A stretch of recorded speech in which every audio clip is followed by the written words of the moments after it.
कोयनानगर व पोपळी परिसराला भूकंपाचा सौम्य धक्का दुपारी 3:26 जाणवला.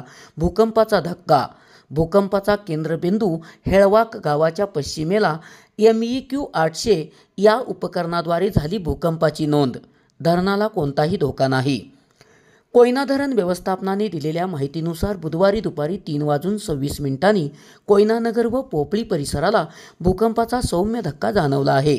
या भूकंपाच्या धक्क्याची तीव्रता 2.8 रिश्टर स्केल असून दुपारी 3:26 दरम्यान हा भूकंपाचा धक्का जाणवला. या भूकंपाचा केंद्रबिंदू हेळवाक गावाच्या पश्चिमेला 10 किलोमीटर आणि 15 किलोमीटर खोल असा आहे.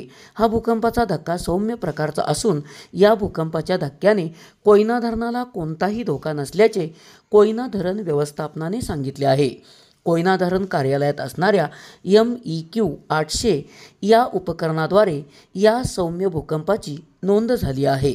SP ओरिजिनेटिव्हसाठी सुनील परीट, कराड.